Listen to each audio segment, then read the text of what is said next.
Hola, buenas tardes a todos. Gracias por acudir a esta cita. Veo mucha gente que repite habitualmente estas sesiones y eso me alegra ver gente conocida porque pues aprovechas para hablar de muchas cosas, pero me gustaría también ver gente nueva. Me imagino que habrá gente nueva y bienvenidos.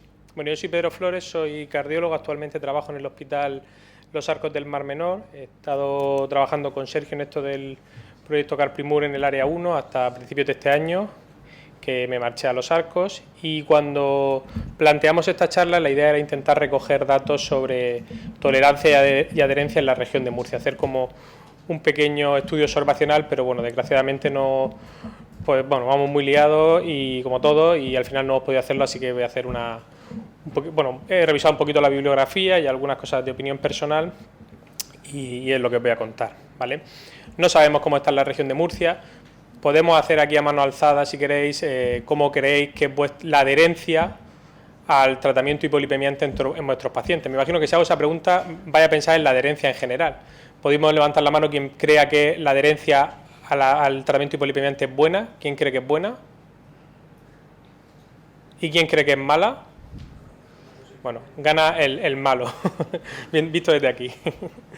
Vale. Bueno, este es para mí el problema, es muy parecido a lo que ha planteado Sergio, ¿no? Cada vez tenemos, o sea, la evidencia nos dice que disminuir el LDL en prevención secundaria y también en prevención primaria aporta un beneficio en términos de pronóstico a nuestros pacientes y cada vez somos más estrictos en ese control del LDL, ¿vale? Eso nos exige utilizar fármacos más potentes, a dosis mayores, e incluso asociar mayor número de fármacos. Ello va a llevar a una mayor complejidad del tratamiento, a mayor riesgo de efectos secundarios y, por tanto, a una menor tolerancia y también a un mayor coste del tratamiento, que creo que es bastante importante. Todo eso puede repercutir negativamente en la adherencia al tratamiento. Tenéis muchísimos, si revisáis la bibliografía, yo la he revisado recientemente, tenéis muchísimos estudios retrospectivos que nos dicen que la mala adherencia a las estatinas empeora el pronóstico de nuestros pacientes.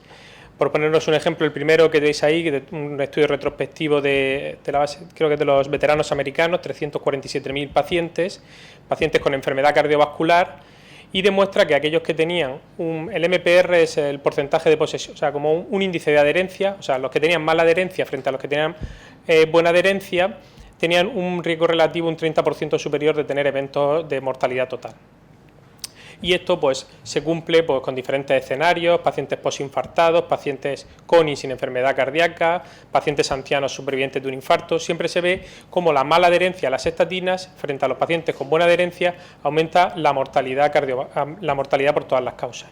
Incluso en este primer estudio que os presento, que es de 2019, publicado en JAMA, se ve como esa relación entre la adherencia y la mortalidad es proporcional. O sea, los que tienen una adherencia inferior al 50% tienen mayor mortalidad que los que tienen entre un 50 y un 70, y estos a su vez mayor que entre un 70 y un 90, frente a que los que tienen mayor de un 90% de adherencia, la mortalidad es la menor. Sin embargo, estos estudios hay que interpretarlo con cautela, ¿no? Esta gráfica me la puso a mí hace tiempo el doctor Manzano y siempre pues, la suelo utilizar, ¿no? Es su estudio del estudio CHARM, que sabéis que fue el que, bueno, tenía 3 brazos, pero básicamente exploró los ARA2 en insuficiencia cardíaca, ¿vale? De los 3 brazos, el que mejor beneficio mostró fue, lógicamente, cuando el ARA2 sustituía al IECA porque no se toleraba. Pero bueno, en cualquier caso, en esta gráfica que veis aquí es la supervivencia en función de si los pacientes se toman en función de la adherencia de los pacientes, tanto si toman el fármaco de investigación como si toman el placebo. Y como podéis ver, los pacientes que menos mortalidad tenían eran los que se tomaban bien fuera el tratamiento activo o bien fuera el placebo. Es decir, la adherencia en general el ser buen adherente a un determinado fármaco generalmente implica que eres buen adherente a otro tipo de fármacos con beneficio cardiovascular en este contexto, y también eres buen adherente a las medidas pues, de hábitos de vida saludables. Por eso, este estudio que en este caso compara los pacientes que son es también sobre adherencia a estatina, y en este caso compara a los pacientes que tienen una alta adherencia a la estatina frente a los pacientes que también son buenos adherentes pero que tienen intolerancia a estatina y si no las toman, lo cual sí que nos estaría hablando un poquito más del efecto que puede tener el no tomarte las estatinas. Y en este caso, que son, creo recordar que eran en torno a unos 1000 pacientes, me parece, se ve como los pacientes que no toleran la estatina y por lo tanto no las toman, no es que nos dejen de tomar otros fármacos, o eso es lo que se presupone, hay un aumento del riesgo de eventos cardiovasculares, principalmente infarto de miocardio, sin hallar diferencias en mortalidad por todas las causas, aunque como veis en la última gráfica se ve como las curvas se van separando y posiblemente con un mayor número de pacientes o un mayor seguimiento se hubieran alcanzado diferencias. Por lo tanto, el no tomar las estatinas, en general el ser maladherente es malo, pero el no tomar las estatinas lógicamente también es malo. ¿Y es un problema frecuente? Pues la verdad es que he hecho una búsqueda bibliográfica sobre la intolerancia a las estatinas. No solo es que es difícil, a veces muchos estudios se refieren a intolerancia, otros se refieren a mala adherencia, pero cuando te vas a buscar lo que es la intolerancia a estatinas, claro, he intentado buscar los estudios más recientes, porque hay muchos estudios muy antiguos con estatinas más antiguas que daban más intolerancia y ha sido un poquito difícil. Pero bueno, he seleccionado estos dos estudios.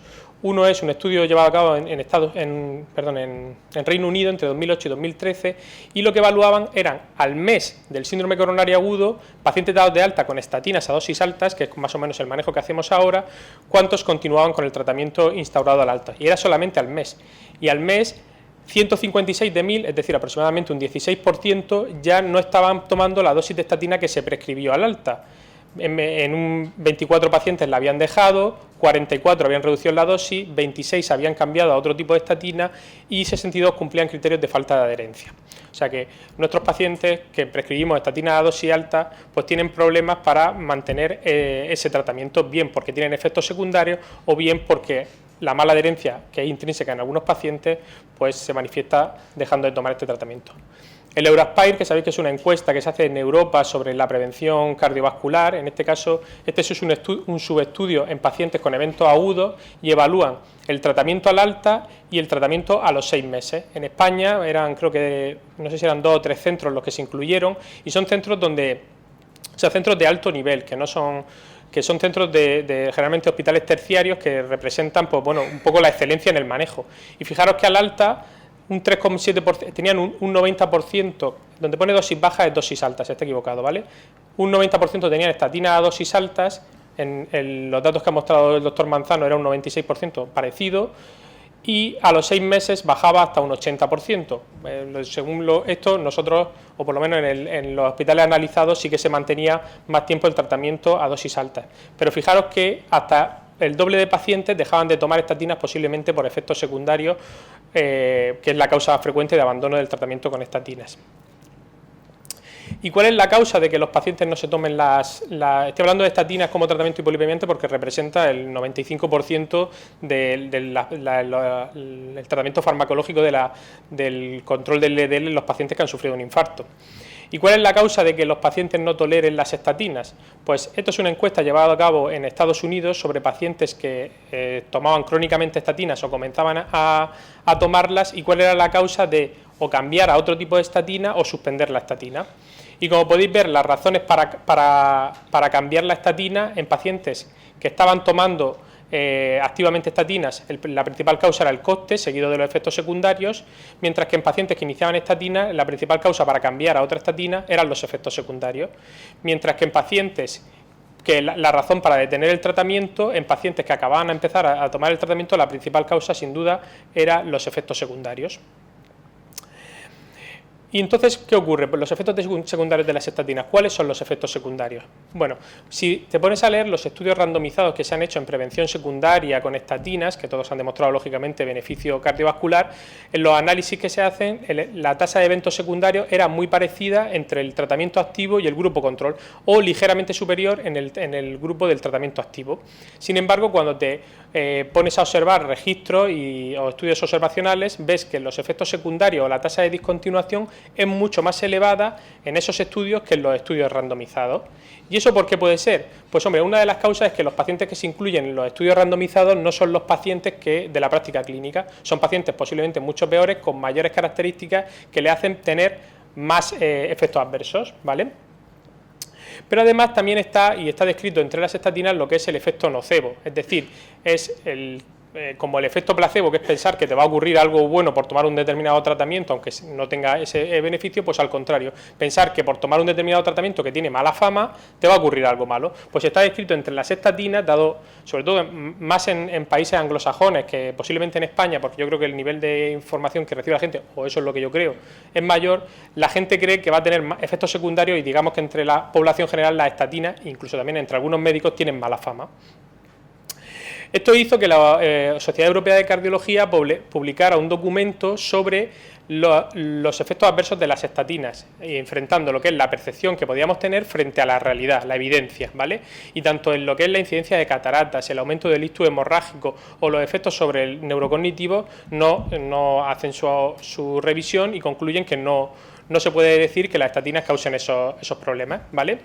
Efectos sobre la función hepática existen, pero son extremadamente raros. A pesar de ello, las guías nos siguen recomendando que ante inicio o modificación, que previo, tras el inicio y al aumento de dosis sigamos monitorizando nuestra función hepática, a pesar de que es tremendamente excepcional. Pueden tener un pequeño aumento de la proteinuria, aunque esto no significa que afecte a la función renal. Aumentan muy poquito el índice de diabetes, sobre todo en personas que ya de por sí, o sea, que están en un estado prediabético o un síndrome metabólico, y sí que es lo que os he comentado, en cuanto a los síntomas musculares, que son el principal efecto adverso que pueden tener las estatinas, no se ha visto diferencia en los estudios randomizados o muy poca diferencia, pero sí que se comunican con mayor frecuencia, incluso en algunos estudios en un 30%. Por esto mismo, también, dado la Sociedad Europea de Cardiología también ha publicado un documento destinado específicamente a tratar lo que son los síntomas musculares asociados a las estatinas, ¿vale? A partir de ahora utilizaré, donde ponga SAMS, es síntomas asociados musculares a las estatinas en inglés, ¿vale? Y este documento, que está disponible para quien lo quiera leer, está muy bien, pues te explica los diferentes patrones que puede haber, ¿no? Diríamos que cuando hay síntomas musculares con CK normal deberíamos hablar de mialgia, que puede o no puede estar relacionado con las estatinas. Hay que hacer sobre todo un algoritmo diagnóstico que ahora os pondré. Cuando tenemos síntomas musculares y elevación de CK y no tenemos otra causa, se habla de miositis, en ese caso o miopatía, en ese caso sí que habría que suspender al menos temporalmente las estatinas. Cuando la elevación de CK y además hay mioglobinuria, fracaso renal, hablamos de rhabdomiólisis, mientras que cuando tenemos elevación aislada de la CK sin síntomas, pues muchas veces no se puede. Se ha visto en los estudios que hay aumento de CK con la toma de estatina es frecuente, pero no se sabe el significado que pueda tener esto. Muchas veces son miopatías de base que no están diagnosticados, que a lo mejor nunca hubieran dado síntomas. Los factores de riesgo para tener síntomas musculares asociados a las estatinas, pues aparte de, aquí no aparecen porque esto está sacado de ese documento, lógicamente a mayor dosis de estatinas, determinadas estatinas, sobre todo las más antiguas, y el uso de medicación que utilice las mismas vías metabólicas que las estatinas y que aumente su concentración, pues hay factores del paciente como son la edad avanzada, la insuficiencia renal crónica, el tener cualquier tipo de miopatía previa y también el consumo de alcohol. Lo digo porque estos factores son importantes o modificarlos o tenerlos en cuenta cuando nos enfrentemos a un paciente que puede tener síntomas musculares asociados a las estatinas. Cuando vamos a tomar la decisión o cuando estamos valorando un paciente que nos cuenta síntomas musculares y nosotros creemos que pueden ser por las estatinas, es importante pensar, o sea, no cualquier síntoma muscular tiene por qué ser por las estatinas. Ya sabéis que es frecuente que los pacientes se quejen de determinados síntomas y que el dolor es un motivo de consulta frecuente y no tiene por qué ser todo por las estatinas, ¿vale? Esto es un score que no se utiliza, pero que simplemente es bastante sencillo recordarlo, lo que nos va a decir la probabilidad de que los síntomas que nos cuenta el paciente sean por las estatinas o no, ¿no? Si son dolores musculares simétricos, ya sea sobre todo en los grandes grupos musculares de las piernas o de la raíz de los miembros superiores, pues eso va a aumentar la probabilidad de que sean síntomas de dolores musculares por estatinas. Si esos síntomas han empezado o hay una relación temporal muy clara con el inicio de las estatinas, pues mayor probabilidad. Si al suspender las estatinas desaparecen esos síntomas conforme antes desaparezcan, pues mayor probabilidad. Y si hago un reinicio de la misma estatina o de otra estatina y vuelven a aparecer los síntomas, pues también mayor probabilidad. En esto básicamente se fundamenta el manejo de la sospecha de síntomas musculares asociados a las estatinas que se proponen en las guías, esto aparece en el apartado suplementario de las guías de 2019 de lo que debemos hacer, que es un poquito lo que hemos resumido en el algoritmo que tenéis ahí, es muy parecido, incluso está más sencillo, ¿vale? Si tenemos síntomas y CK normal, podemos probar a suspender temporalmente las estatinas y evaluar la respuesta. Si vemos una clara correlación entre la toma de estatina y los síntomas que nos cuente el paciente, pues deberemos probar con otra estatina. Depende de las características del paciente, pues a dosis plena o a dosis bajas. Si solamente tenemos una elevación de CK por encima nos hemos puesto por encima de 5, aquí es por encima de 4, pues se recomienda, y no tenemos otra causa, suspender temporalmente la estatina y después empezar con otra estatina a dosis bajas. Y en caso de rhabdomiolisis posiblemente sea directamente una contraindicación para dejar de tomar estatinas y ir a otras terapias. El primer fármaco que proponen utilizar es añadir ezetimibe. Si con eso estamos en objetivo, lo cual va a ser poco probable, estamos hablando de prevención secundaria, pues nos quedaríamos ahí, y si no, posiblemente pues sería un paciente candidato a inhibidores de la PCSK9, siempre teniendo en cuenta que tiene que tener un LDL por encima de 100. Estrategias para mejorar la adherencia de los pacientes, pues esto lo ha comentado un poquito el doctor Manzano, ¿no? Hay problemas relacionados con el sistema, problemas relacionados con los médicos y problemas relacionados con el paciente, y aquí tenéis, pues si alguien quiere leer este artículo, ahí tenéis la referencia, pues diferentes estrategias que pueden hacer mejorar la adherencia, ¿vale? Yo estoy convencido de que lo más sencillo y lo que más a nuestras manos está es tanto formación nuestra como educar a nuestros pacientes, ¿vale? Y concretamente yo tengo la experiencia, soy relativamente joven, pero que en mi experiencia sí que es verdad que creo que cuando damos el alta a un paciente, los cardiólogos con síndrome coronario agudo, insistimos mucho en el tratamiento con la doble antireacción, lo cual es muy importante porque pues puede ser un evento fatal, pero yo creo que hay mucha gente que no le transmitimos la importancia de tomar adecuadamente el tratamiento para el colesterol. Si no le insistimos mucho, ese paciente a lo mejor no se lo toma adecuadamente y en la siguiente revisión pues ya va a tener el LDL mal, eso va a hacer que le tengamos que subir el tratamiento, añadir ezetimibe, ya empieza a incrementar el coste del tratamiento, eso va a repercutir negativamente en la adherencia. A lo mejor, y yo lo veo con cierta frecuencia, desde atención primaria ven que el LDL está muy bajo y entonces le bajan el tratamiento, o sea que hay una cierta descoordinación, y yo creo que en este momento pues el que surjan las rutas estas asistenciales, el que nos reunamos, el que hablamos entre nosotros e intentemos coordinarlo es lo más importante. Entonces yo creo que, sobre todo en el contexto del síndrome coronario agudo, es muy importante por parte de cardiología y resaltar la importancia del control del LDL, de la adherencia al tratamiento, y que la primera visita que tengan con atención primaria también reciban el mismo mensaje. Te estás tomando las pastillas del colesterol, recuerda que son muy importantes, que esto va a determinar tu pronóstico a largo plazo, y yo creo que si trabajamos así, posiblemente nuestra tasa de consecución de objetivos aumente significativamente. Y ya está, muchas gracias.